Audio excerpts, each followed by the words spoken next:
오늘 마가복음 12장 41절부터 44절까지를 본문으로 해서 믿음의 헌금이라는 제목으로 말씀을 전할 때 저와 우리 모든 성도님들께 참 깊은 유익이 되고 은혜가 되는 말씀 되기를 바랍니다. 헌금에 대한 말씀을 보면은 구약 성경에 보면은 헌금에 대해서 굉장히 자세하게 또한 많은 부분을 할애해서 헌금, 즉 희생제의 종류와 또 그리고 지켜야 할 절기에 대해서 쭉 말씀이 기록되어 있습니다. 그런데 신약 성경에 보면 헌금에 관해서는 오늘 본문으로 삼은 마가복음, 또 누가복음, 그리고 목회서신 몇 군데에 간략하게 기록이 되어 있고, 그럴 수밖에 없는 이유가 구약시대에는 짐승을 잡아서 아니면 추수를 해서 그것을 불에 태워서 하나님께 제물로 드렸는데, 신약시대에는 그 율법이 폐해지고 더 정확히 말하면은 율법이 완성이 되고 그런 것들이 의미가 다 새롭게 되었기 때문에, 예수님의 십자가의 죽으심과 부활로 말미암아서 새롭게 되었기 때문에 구약과 같은 번제, 요제, 거제, 무슨 절 그런 것이 지켜지지 않아도 되게 되었습니다. 그래서 헌금에 대한 설교가 그렇게 많지가 않죠. 그런데 헌금에 대한 설교는 중요합니다. 중요한데 헌금에 대한 설교를 잘못 전하면 오해가 되고 또한 잘못하면 악용이 될 수가 있습니다. 그래서 많은 교회의 덕을 떨어뜨리고 신앙의 본질에서 사람들을 벗어나게 하는 요인이 될 수 있기 때문에 저도 헌금에 대한 설교는 손꼽아 보는데, 그러나 한 1년에 한두 번 정도는 헌금에 대한 설교를 해야 된다 이렇게 생각을 하게 되었습니다. 그래서 안 하면 안 되고 최소한 1년에 1회 이상 한두 번 정도 성경에 맞게 성경이 전하는 것, 그리고 더 중요한 것은 그 깊은 의미를 전해야 된다 이렇게 생각을 하게 되었습니다. 오늘 말씀을 보면은 말씀이 위치하고 있는 그 번지수가 어떻게 되느냐, 번지수를 알아야 돼요.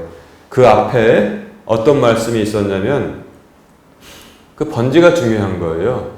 집도 보면은 우리 교회는 어떤 거리에 앞에는 뭐가 있고 또 앞에는 병원이 있고 그렇게 또 맞은편에는 중앙 초등학교가 있고 그러면 사람들이 더 이해를 잘하잖아요. 그런 것처럼 그 말씀의 이 위치 맥락을 보면은 바로 그 앞에 마가복음 12장 38절부터 40절까지에는 서기관들을 조심하라 이렇게 말씀하고 있어요.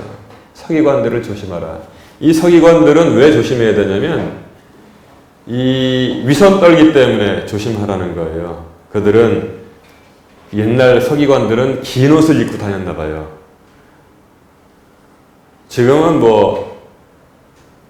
목사, 신부, 그 다음 성가대나 긴 가운을 입지 누가 그 밖에서 가운을 입고 다니겠습니까? 근데 밖에 다닐 때도 긴 옷을 입고 다녔던 모양입니다. 그리고 또 시장에서 인사받는 것, 아하 하고 자기는 뒤로 고개를 젖히는데 사람들이 인사를 하고 지나가면 고개 끄덕끄덕하고 그런 거 좋아하고, 또 어디를 가든지 상성만 딱 골라서 고개만 자기가 앉는 그런 아주 프라이드가 높고 이상한 사람들이었습니다.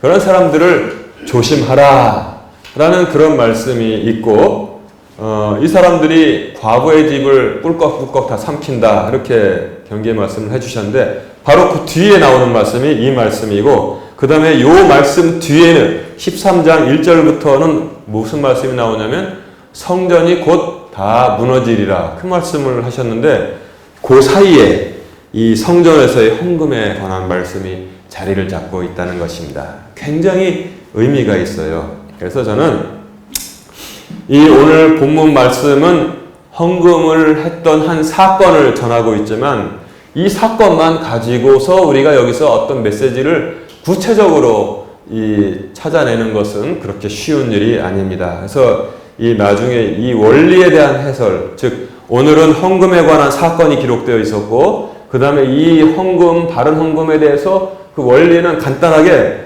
고린도 후서 9장 6절부터 7절까지에 나와 있는데 그것은 나중에 우리가 같이 한번 볼 수 있도록 하겠습니다. 오늘 본문에 어떤 사건이 기록되어 있느냐? 성전에 이 헌금궤, 연보궤가 있었습니다. 그랬더니 많은 사람들이 성전에 들어오죠. 헌금을 이제 입구에서 헌금을 하는데 부자들은 막 금화를 쫙 붓다거나 그렇게 뭐 금덩어리를 다 넣는데 어떤 가난한 과부가 이렇게 와서 그 이 렙돈, 두 렙돈을 이렇게 집어넣었습니다. 그러니까 맞은편에서 예수님께서 그것을 보시다가 제자들에게 말씀하시기를 얘들아 누가 헌금을 제일 많이 하였느냐? 단순하게 계산해 보면 부자들이 제일 많이 했는데 그런데 이게 왜 그런가? 이거를 잘 이해하는 게 성경을 이해하는 토대가 되는 거예요. 이 과부가 과부 앞에 가난한이 붙었어요. 이 가난한 과부가 제일 많이 했다. 왜냐하면 저 부자들은 자기들의 풍부한 가운데 헌금을 했지만 이 가난한 과부는 궁핍한 가운데서 자기가 가진 모든 것, 즉 자기 생활비 전부를 넣었느니라 이렇게 말씀을 하셨습니다. 서기관들과 부유한 자들 그리고 가난한 과부 서기관들과 바리새인들은 아까 말씀드린 대로 긴 옷 입고 다니는 것 좋아했고 시장에서 인사받는 것 좋아했고 회당의 으뜸자리에 앉는 것 좋아했고 잔치의 맨 윗자리에 앉는 것을 좋아했습니다. 그런데 본문에 보면 부자들에 대해서 부정적인 표현은 없지만 저들이 강도짓을 했다 그런 건 없지만 그냥 부자들은 많이 헌금을 했어요. 또 성전에도 나와서 헌금을 했으니까 얼마나 또 바르게 또 나쁜 사람들은 아니잖아요. 그렇지만 그들의 풍족한 중에 헌금에 대한 칭찬도 하지 않으셨습니다. 그런데 도대체 긴 옷 입고 다니는 것, 시장에서 인사받는 것, 회당에서 으뜸자리에 앉는 것, 잔치의 맨 윗자리에 앉는 것과 아까 제가 번지수가 중요하다고 그랬잖아요. 왜 그 말씀 바로 그 뒤에 이 성전에서의 헌금의 말씀이 나오고 있는가? 아하, 이것은 결국 왜 연결되어 있는가? 즉 피상적인 경건과 피상적인 헌금하는 마음이 예수님께서 지금 지적하고 있는 내용이다 이렇게 볼 수 있습니다. 여러분 피상적이라는 말 알죠? 피상적. 피부할 때 그 피자 쓰는 거예요. 피부. 겉으로만 피상적인 경건, 피상적이라는 말은 그냥 겉으로만 하는 거예요. 피상적인 경건, 그냥 의례적인 피상적인 헌금. 이것이 진정한 희생으로 볼 수 없다고 주님께서 말씀하시는 것입니다. 아까 제가 구약 성경 말씀을 드렸지만 구약에서 성경은 뭐라고 그랬어요? 희생제라고 그랬잖아요. 희생. 여러분 피상적이라는 말도 제가 지금 해서 이 피부할 때 쓰는 것이다. 이 피부 위쪽으로만 보이는 거. 그렇게 하는 경건, 그렇게 하는 그게 바로 하나님께서 책망하시는 거란 말이에요. 겉으로 하는 거. 근데 구약에 보면은 헌금은 뭐라고 그랬습니까? 희생이라고 그랬어요. 희생. 여러분 희생이 뭔지 알죠? 희생은 잘 알 거예요. 아, 이제야 말씀을 들으면서 헌금이 희생이었구나. 그거를 여러분 깨닫는다면 구약하고 신약하고 항상 평소에 연결시켜서 생각하지 않았기 때문에 그렇다고 저는 생각합니다. 헌금은 옛날에 구약에 예물 드리고 하는 것은 희생이었습니다. 희생제. 즉, 영어로도 그러잖아요. 희생하면 sacrifice. 희생한다. 희생이란 건 그거예요.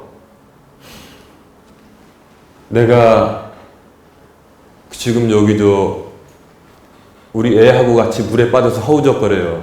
근데 가 끌고 나왔는데 여기 가면 살 수 있는데 저기서는 힘이 빠져서 못 나가겠어요. 그럼 어떡합니까? 부모들이 애 등을 저 밖으로 밀고 자기는 못 나오더라도 그게 희생이잖아요. 그게 희생. 아니면 친구가 아니면 자녀가 불구덩이에서 불 붙은 빌딩에서 못 빠져나왔는데 어떻게 자기 밖으로 나오는데 발을 동동 구르다가 또 뛰어들어가잖아요. 뛰어들어 연기를 해치고 잡아가지고 끌고 나온다면 자기 목숨을 희생할 각오를 하고서 들어가는 거 아닙니까? 옛날에 하나님께 드리던 제사가 다 희생제였습니다. 그래서 사실은 가축이 희생을 당한다 해서 그런 희생도 있지만 자기 재산의 일부가 또 사라지고 있지 않습니까? 그 희생이라는 것은 사실 재물인데 목숨값이라는 것입니다. 자, 그런데 가난한 과부 여기서 나오고 있어요. 가난한 과부에 대해서 우리가 한번 집중을 해봅시다. 굉장히 특이한 인물입니다. 가난한 과부를 둘로 생각해 볼 수 있어요. 잘못된 교리의 피해자인가? 왜냐하면은 이 가난한 과부와 같이 너희의 가진 모든 것을 헌금하라라고 주님께서 말씀하시지 않으셨습니다. 그런데 다른 경우에 있어서는 이 여인이 행한 것은 복음이 전파되는 어느 곳에서도 다 전파될 것이다. 여러분 기억나죠? 칭찬했습니다. 그 여인을 지극히 칭찬했습니다. 누굽니까? 예수님께서 시몬의 집에서 식사하실 때 순전한 나도 한 옥합을 가지고 와서 그거를 팍 깨트려서 예수님의 머리에 붓고 발에 붓고 자기의 긴 머리카락으로 감히 예수님의 손은 잡을 수가 없고 예수님의 발을 닦았던 여인. 그거 팔아서 300데나리온에 팔아서 가난한 사람 주지. 가만두어라. 저를 괴롭게 하지 말아라. 저는 나의 장례를 지금 준비하는 것이다. 무릇 복음이 전파되는 모든 곳에는 이 여인의 행한 것도 같이 전파될 것이니라. 이렇게 주님께서 칭찬을 하셨는데 이 가난한 과부에 대해서는 그 칭찬이 복음이 전파되는 어느 곳이든지 이 여인이 한 헌금대로 하라고 내가 칭찬을 할 것이다. 이렇게 하진 않았어요. 이 여인은 생활비 전부, 즉 자신의 가진 모든 것을 넣었다. 이 말씀만 하셨다는 이유이기 때문에 그렇습니다. 그래서 이 여인은, 이 과부는 잘못된 교리의 피해자인가? 서기관들과 바리새인들과 제사장들이 너희의 가진 모든 것을 다 갖다 성전에 바쳐라. 그렇게 꾸역꾸역 설교하고 자기는 내지 않고 그래서 이 아주 피상적인 경건, 외식하는 자들이 되었는지 많은 상상을 하게 됩니다. 두 번째 생각해 볼 수 있는 것은 무엇이냐? 이 여인은 잘못된 교리의 피해자가 아니라 진정한 믿음의 소유자인가? 이것을 생각해 보게 됩니다. 저도 어렸을 때 저희 집에는 세 개의 명화 성경이라는 게 있었어요. 그림 반, 글 반. 근데 아주 유명한 화가들이 그린 그 성경 속의 내용, 그림들이 있는 그런 이만한 책이 있었는데 그거를 이렇게 많이 읽었는데 반복해서 저는 그게 굉장히 어렸을 때 읽는 거지만 지금도 도움이 되더라고요. 그게 목회하는 데도 도움이 돼요. 그때 그 여인에 관한 기록을 이렇게 이야기죠, 이야기. 동화처럼 읽고 생각하기를 하하. 이 과부는 다음에 어떻게 됐을까? 그 생각을 했습니다. 굶어 죽었을까? 왜 자기가 가진 거 다 내버렸는데 어떻게 합니까? 굶어 죽었을까? 아니면 집에 가서 이 밀가루통을 딱 열었더니 하나님께서 확 채워주시고 그걸 빵을 만들어서 또 먹었더니 다음날 또 열어봤더니 또 나오고 그랬을까?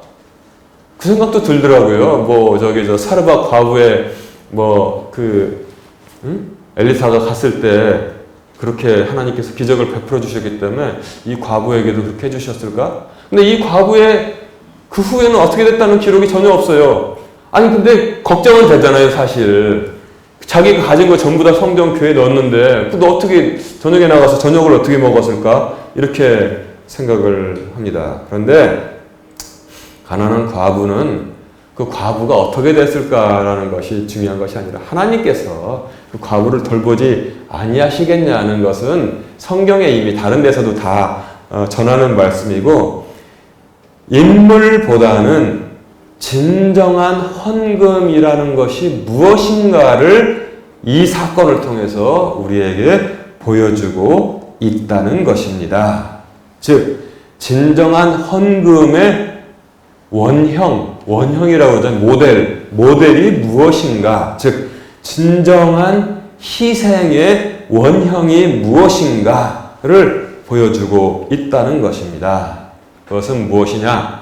자기의 전부를 하나님께 희생하고 바치는 것. 그것이 바로 십자가를 지고 매일 자기 자신을 부인하고 예수님의 뒤를 쫓는 것이다라는 원형을 보여주고 있는 사건이다. 이렇게 알게 되었습니다.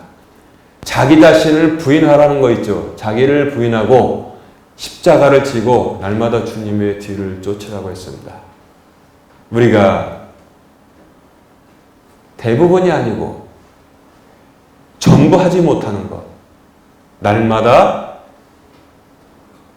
너를 부인하고 십자가를 지고 내 뒤를 쫓아라. 저는 단언컨대 누구는 하던데요? 어떻게 하루는 할 수 있었겠지만 1년 내내 자기 자신을 부인하고 매일 십자가를 지고 주님을 쫓아요. 그러면 예수가 막 그냥 이 세상에 막 수억 명이 생기죠. 아무도 못합니다. 그거. 아무도 못하는 말씀을 왜 명령을 하셨냐? 하는 신용을 하고 살라는 말씀입니다. 알겠습니까? 하는 신용을 꾸준히 하여라라는 것입니다. 성경은. 어떻게 우리가 우리 자신을 다 부인하고 날마다 십자가를 지고 주님의 뒤를 쫓습니까? 그러면 질문하죠. 아니, 하지도 못할 걸 왜 하라고 성경에 써 있습니까? 그렇게 못하지만 언젠가 몇 번이라도 하는 신용을 하면서 살아라. 성경은 우리에게 말씀해 주는 것입니다. 이것이 바로 헌금하는 기본 자세다. 이렇게 주님께서 말씀해 주셨어요. 그래서 이처럼 믿음과 헌금과 믿음은 분리할 수가 없기 때문에 헌금 설교를 해야 되고 그것이 유익이 되는 것입니다. 우리가 구체적으로 알아보면은 헌금은 하나님께 드리는 것이지 교회나 목사에게 하는 것이 아닙니다. 많은 사람들이 오해를 해요. 목사님하고 나하고 사이가 좋으니까, 관계가 좋으니까 헌금도 하고 11조도 해야겠다. 근데 요새 목사님이 나한테 인사도 안 하고 모르는 척해. 내가 헌금하지 말아야지. 만약에가 아니죠. 많은 사람들이 이런 생각을 해요. 그렇다면 대단히 잘못된 것입니다. 기왕이면은 하나님께 연락되는 헌금을 하지 왜 목사가 연락하는 헌금을 하겠습니까? 그렇지 않습니까? 제가 좋은 예를 하나 드리자면은 10년 이상 된 사건이기 때문에 말씀드려도 좋을 거라고 생각합니다. 자랑은 아니니까 절대 오해하지 마십시오. 제가 부목으로 일하고 있었던 교회에서 건축을 하게 되었습니다. 큰 건축을 하더라고요. 제가 그 프로젝트를 맡아서 이렇게 일을 했는데 모두 헌금을 작정을 시키더라고요. 저는 헌금을 작정시키지 않습니다. 왜냐하면 올무가 될 수 있어요. 여러분 저와 같이 건축을 옛날에 다 해본 적 있죠? 저는 헌금 작정 절대 시키지 않았습니다. 단지 자기들이 작정했다가 안 하는 사람들이 있는 걸 제가 보긴 봤는데 저는 책망하고 싶지도 않습니다. 그런데 헌금 작정을 시키니까 부목사가 안 할 수가 있습니까? 제가 헌금 작정을 저도 했죠. 다른 부목들도 다 헌금을 작정을 하고 교인들도 헌금을 다 작정을 하고 이제 매달 받는 사례비에서 헌금을 작정한 것을 계속 하고 있었는데 제가 이제 이 교회로 부임을 하기 때문에 떠났습니다. 떠났는데 작정한 헌금을 다 하지 못하고 제가 일로 내려왔단 말이에요. 근데 자랑이 아니라 부목들 떠날 때 자기를 작정한 헌금 한 사람 한 명도 없다는 거 제가 알고 있습니다. 근데 떠나서 한 1년쯤 살다 보니까 그 생각이 나더라고요. 왜냐하면 저는 그 당시 제가 부목이었을 때 담임 목사님한테 헌금을 작정하지 않았습니다. 시켜서 한 거지만 어쨌든 저는 하나님께 헌금을 작정한 거기 때문에 제가 하다 내려왔기 때문에 헌금을 그러면 이제 여기서 해야 되는데 제가 또 싫어하는 거 하나가 뭐냐면 그 헌금을 또 아무개 목사 어디서 헌금을 작정했던 거 보냅니다. 그러면 만에 하나 오해를 할까봐. 오해하면 무슨 오해예요? 이 녀석이 나한테 아부를 하는구나. 다시 서울로 좋은 자리에 있으면 불러달라고 아부를 하는 거구나. 그렇게 생각할 뿐 아니겠지만 설마 그럴까봐 어떻게 하면은 이것을 헌금을 모르게 할 수 있을까? 근데 그 당시만 해도 10년 이상 넘은 은행에서 그 교회 계좌번호만 알면은 ATM에 가서 이렇게 익명으로 입금을 할 수가 있었어요. 지금 뭐 카드나 뭐 통장 넣어야 되지만 그게 가능해가지고 그냥 무명으로 헌금을 못한 부분을 다 하고 하는데, 왜 제가 작정한 헌금을 마저 다 했냐면 그 헌금 그 당시 담임 목사에게 헌금한 게 아닙니다. 하나님께 약속이 있기 때문에 약속은 지켜야 되기 때문에 제가 나머지를 했습니다. 그래서 그것이 올무가 될 수 있기 때문에 제가 담임을 하면서 저는 교인들에게 뭐 건축한다고 해서 헌금 작정시키지 않습니다. 헌금이라는 것은 믿음을 가지고 감동이 있고 또 그렇게 뜨거운 마음이 있을 때 그때 하는 것이지, 당신 얼마 하면 그 순간에 헌금의 의미와 은혜와 감동이 다 사라져버리기 때문에 그렇게 하면 안 되는 것이라고 저는 생각합니다. 또 그리고 헌금은 저는 이렇게 또 생각합니다. 헌금은 하나님께 하는 것이다. 잘 알아두시고, 두 번째 뭐냐면 헌금은 먼저 하나님께 떼어놓고 뭐가 생기면은 그 다음에 생활비를 쓰는 것이 올바른 길이라고 저는 생각을 합니다. 그러다 보니까 가끔 가다가는 모순되는 상황이 생겨요. 헌금 먼저 해놓고 나중에 하다 보니까 생활비가 부족해가지고 좀 융통을 해야 될 때가 있습니다. 좀 모순적인 상황인데 그래도 저는 먼저 떼어놓고 하는 것이 옳다고 생각합니다. 왜냐하면 구약 말라기서 1장 8절에 보면은 먼저 떼어놓지 아니한 자들에 대해서 말라기 선지자의 입을 통해서 책망하는 말씀이 있습니다.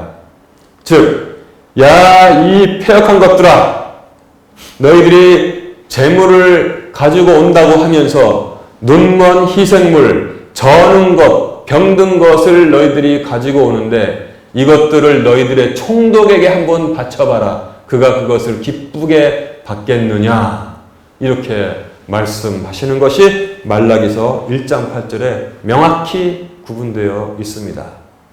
자기가 우양이 풍부해지면 하나님께 헌금을, 예물을 드리는데 먼저 자기 것 생각하지 아니하고 좋은 것을 먼저 떼어서 예물로 바치고 그 다음에 나머지 것들을 가지고 사는 그런 습관이 돼야 되는데, 당시 이스라엘 백성들은 뭐냐면 자기부터 좋은 것을 먼저 취하고 그 다음에 하나님께는 뭐예요? 찌끄러기. 여기 저는 거 있네? 이거 팔지도 못하겠다. 병든 거 있네? 여기 기진맥진해, 염소가. 옳지, 잘 됐다. 이건 헌금 예물로 번제로 드려야겠다. 여러분, 이렇게 해가지고 온전한 믿음이 아니라 이건 패역한 이 백성들이 가지고 있는 마음 아닐까요? 먼저 떼어놓고 그 다음에 생활하다 보니까 생활비가 부족해. 은행에 가서 그거는 정말 하기 힘든 거예요. 제가 지금 이거 이렇게 해야 됩니다. 라고 정말 누가 이렇게 할 수 있겠습니까? 근데 그것이 맞다고 성경을 가르치는 거예요. 엘리 제사장의 아들 홈리와 비누아스가 이 못된 것들이 어떤 패역을 또 저질렀습니까? 하나님께 예물 바치는데 먼저 제사 지내고 그 다음 자기들이 술안주로 먹든지 뭘 하든지 갖다 먹으면 되는 거거든요. 근데 그걸 먼저 와서 꼬챙이로 찔러가지고 가져가는 거예요. 그랬더니 백성들이 그렇게 하지 말아라. 악행을 하지 말아라. 먼저 하나님께 드리고 너희들이 충분히 갖다 먹을 수 있다. 그렇게 했는데도 불구하고 그 자들은 뭐예요? 먼저 자기들 거 가지고 와서 보쌈을 해먹었는지 술안주를 했는지 그렇게 해먹었습니다. 하나님께서 그런 것들을 지극히 악하게 보셔서 블레셋과 전쟁이 일어났는데 한날에 그 두 놈이 다 전사했던 것을 성경이 그대로 전하고 있지 않습니까? 이런 데서 이렇게 쭉 보면은 어떻게 먼저 가지고 와야 되는지를 우리가 잘 알아야 되는 것입니다.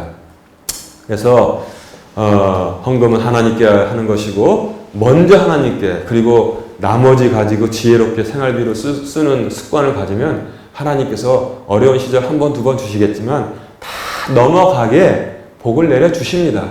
그것이 믿음입니다. 그것이. 자기부터 그냥 꾸역꾸역 먹고 남은 거 찌끄러해가지고 한다는 것은 맞지 않아요. 절대로 그렇게 하면은 좋은 것이 아닙니다. 세 번째 무엇이냐면 반드시 준비하면서 감사한 마음이 있어야 되는 것입니다. 여러분 헌금할 때 우리가 매월 헌금도 하고 매주 헌금하잖아요. 헌금 준비할 때 감사한 마음이 있어야 돼요. 이게 어떻게 보면 그 헌금보다 더 중요합니다. 감사한 마음이 있어야 됩니다. 이거 없이 의례적으로 하도 신앙생활 오래 하다 보니까 의례적으로 그냥 이렇게 기계적으로 하냐면 아까 제가 말씀드렸죠. 피상적이라는 것이 무슨 뜻인지 그렇죠. 피부, 응? 피상적.